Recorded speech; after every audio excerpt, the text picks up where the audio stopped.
Muito boa noite, meus queridos, amados do grupo, querido pastor Nilson Rabelo, Nilson Bastos, Arão, Ivelta, Diógenes Bastos, Bruno, irmão da Aguinaldo.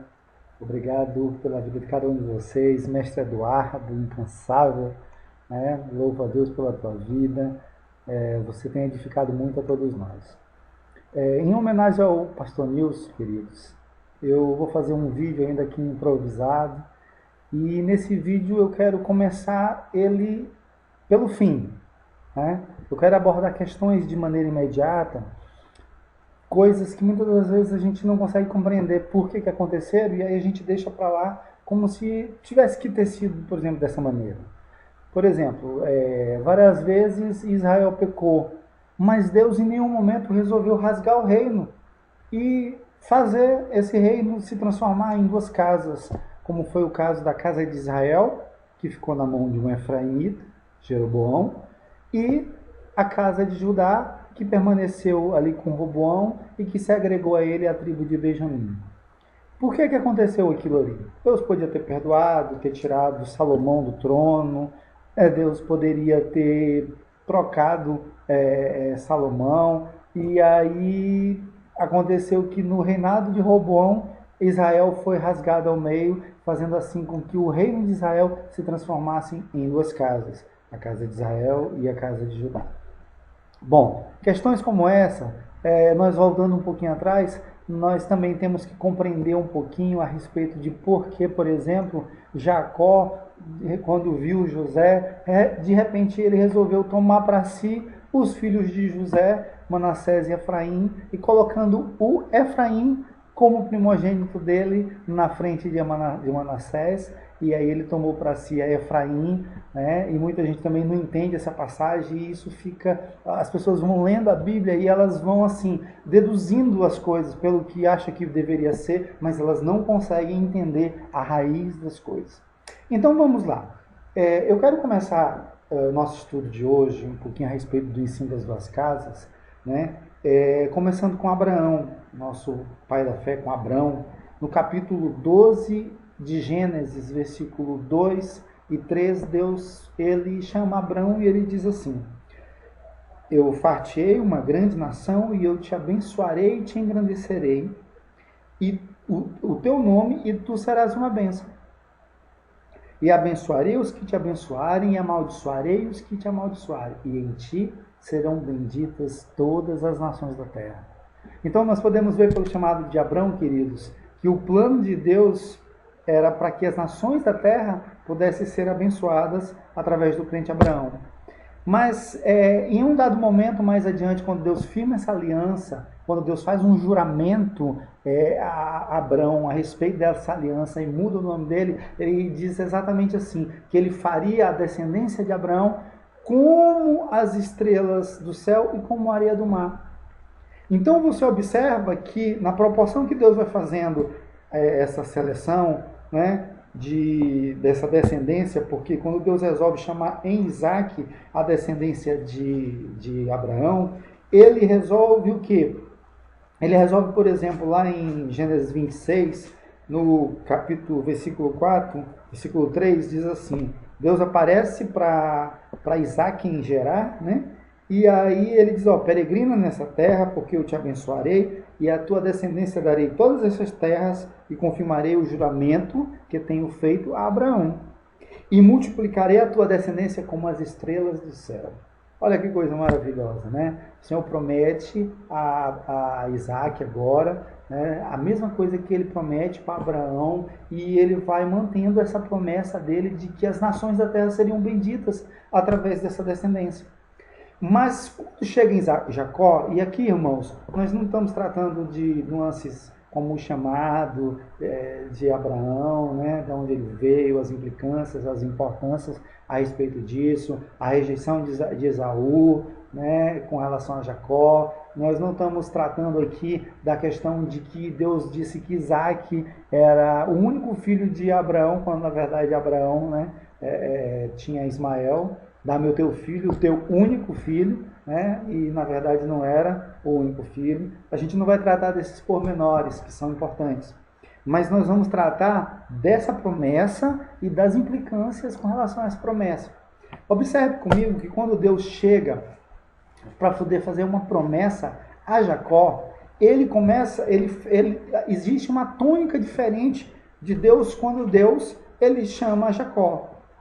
Em Gênesis 35, no versículo 9, diz assim: e apareceu outra vez Deus a Jacó em Padã Arã e o abençoou, dizendo: olha, não te chamarás mais Jacó, mas Israel será o teu nome. Aí Deus vira para Jacó e aí ele faz uma promessa diferenciada. Veja bem, ele diz bem que em Gênesis 35, no versículo 11, ele diz assim, ó: disse-lhe mais o Senhor: eu sou o Deus Todo-Poderoso, frutifica e multiplica-te. Presta atenção nisso aqui. Uma nação quem? Israel, sairá de ti, e sim, uma multidão de nação sairá dos teus lombos, e uma multidão de nação sairão de ti, e reis procederão dos seus lombos. Mas como assim? Na descendência de Jacó, não veio só o povo que o pessoal chama que é o povo judeu? Que aqui é outra confusão também, porque as pessoas não compreendem que o povo judeu são os descendentes de Judá. Não existe danita judeu, né? Não existe gadita que seja judeu. O povo judeu são os descendentes da tribo ou da casa de Judá, ou aqueles que se agregaram como representantes de outras tribos e se misturaram, ficaram conhecidos como judeu, mas dentro da questão das tribos de Israel, né, ou da casa de Israel, um gadito, por exemplo, ele não pode ser denominado judeu porque ele não é judeu, ele é um israelita, mas ele não é um judeu. E aqui nós temos uma coisa interessante. Por quê? Porque Deus aparece para Jacó dizendo para que ele frutificasse. A raiz dessa palavra frutificar, multiplicar, significa justamente Efraim. E aí que você vai começar a ligar os pontos. Por quê? Porque Jacó começa a envelhecer e aí Jacó passa por aquele advento com José. Jacó também passa por muita dificuldade, vai ao Egito. E Jacó, perto de morrer, ele olhava para todos os seus filhos e ele não conseguia identificar de onde é que aquela promessa que Deus tinha feito para ele, quando apareceu para ele em Padã Arã, iria se cumprir. Ele não tinha ali, aquele momento, ele olhava e não via em nenhum dos filhos deles o cumprimento daquela promessa. Mas olha que coisa maravilhosa, aqui nós vamos começar a desvendar algumas coisas.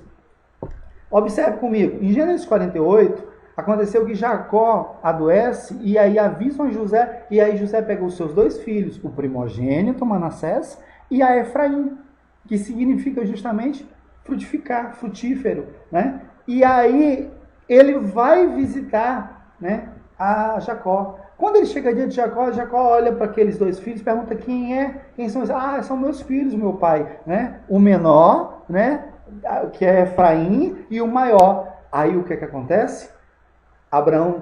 Jacó tem naquele momento um discernimento por onde é que aquela promessa que Deus tinha feito para ele, de que através dos lombos dele uma multidão de povos iria surgir. E aí veja bem o mistério que acontece aqui.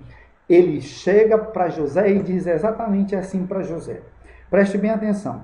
Jacó disse a José da seguinte maneira, Gênesis 48, versículo 3, diz assim, ó, ele repete a promessa.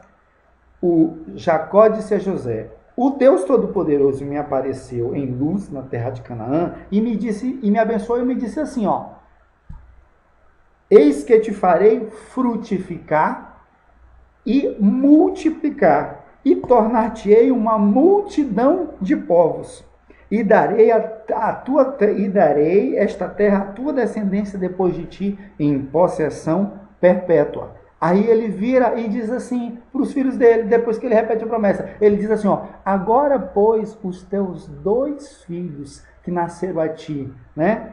Os teus dois filhos no Egito, aí ele bota Efraim, o frutífero, que significa frutífero, ele bota Efraim na frente de Manassés. Aí ele diz assim, ó: Efraim e Manassés são meus, exatamente como Rúben e Simeão.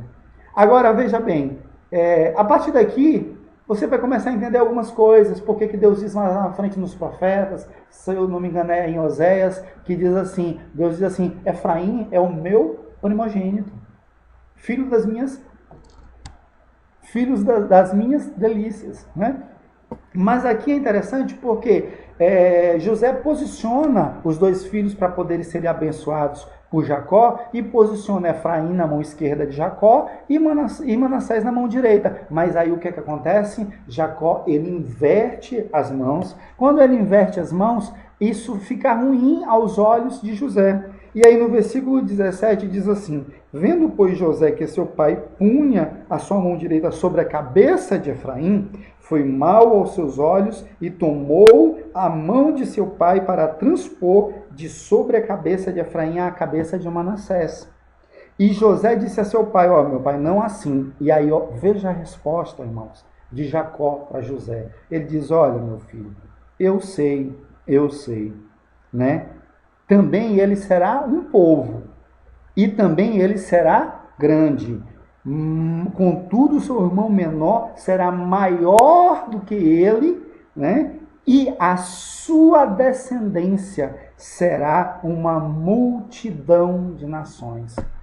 Irmãos, vocês que são exegetas de plantão e muito bons, né, temos pessoas excelentes no grupo, você pode ver lá na raiz da palavra, né, multidão de nações significa exatamente aqui, né, plenitude dos gentios. Tem até algumas traduções antigas que quando chega nesse versículo coloca exatamente assim, plenitude das nações. Já a multidão aqui está no sentido de plenitude e o termo nações aqui é gentios, ecoim, é plenitude dos gentios.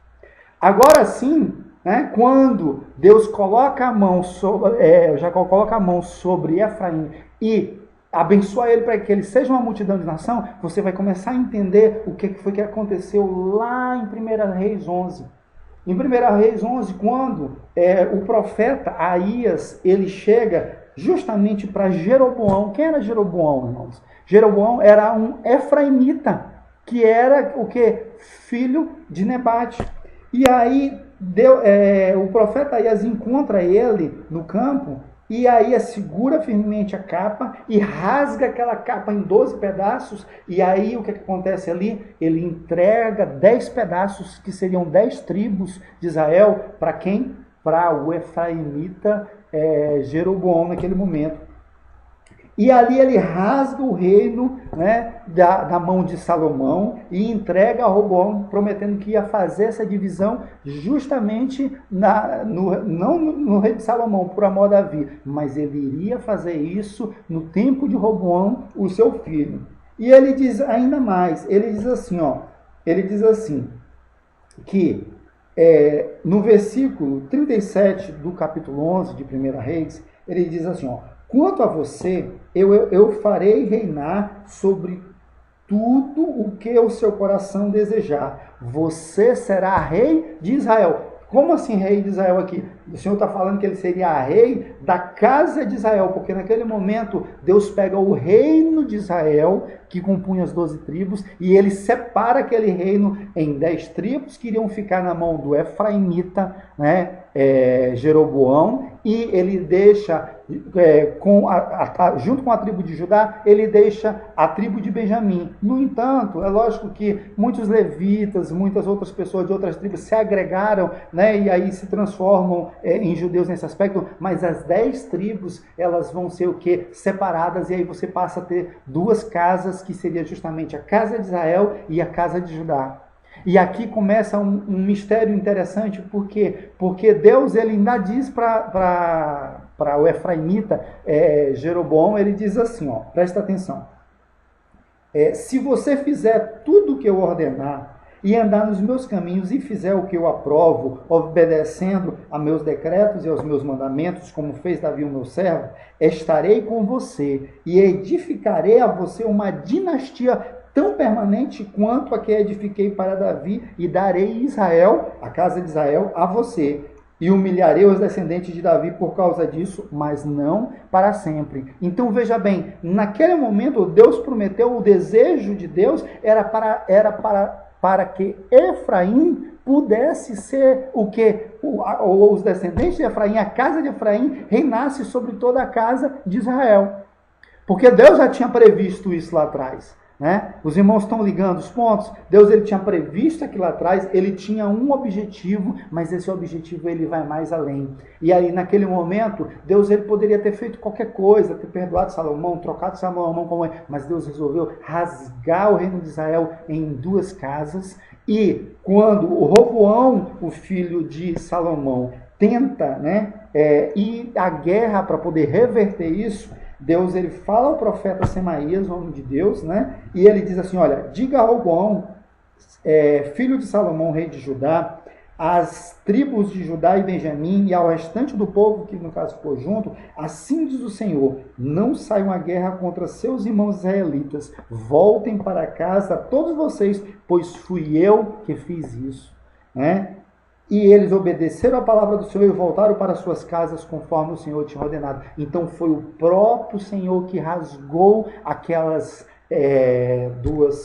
aquele reino de Israel, aquelas 10 tribos. Ele mesmo fez aquilo ali porque ele tinha os seus propósitos, e isso vai avançando mais adiante, né? De uma forma que nós passamos, quando entendemos isso, nós passamos a entender a respeito de quando se profetiza para a casa de Israel ou quando se profetiza para a casa de Judá, por que a casa de Israel ela foi dispersa entre os povos e Deus fez cessar o reino da casa de Israel e fez com que a casa de Judá permanecesse firme, que foi da onde veio a descendência do Cristo. Por quê? Porque a casa de Israel ela foi dispersa quando dali da invasão ali dos assírios, eles foram levados para a dispersão e nunca mais voltaram a ser rei. No entanto, a nova aliança é feita justamente com a casa de quem? Com a casa de Israel e com a casa de Judá. Como é que isso se dá? Como era que era a revelação disso com relação aos apóstolos, né? Como é que entra a questão dos gentios aí? Por que Tiago, sabendo de tudo isso, como judeu que era, porque ele era judeu, ele sabia o significado disso, porque quando ele escreve as suas cartas, ele diz assim, Tiago, servo de Jesus Cristo, às 12 tribos da dispersão, né? Por que quando ele se retrata aos gentios, ele vai falar, inclusive, dessa maneira? Isso são coisas que nós vamos tratar em outro momento. O objetivo era só despertar um pouco a respeito desse assunto. No segundo momento, nós vamos desenvolver com mais calma a respeito desse assunto. E eu espero que isso tenha servido para despertar um pouquinho a curiosidade dos irmãos com relação a essa questão. Deus abençoe a todos. Um abraço, pastor Nilson.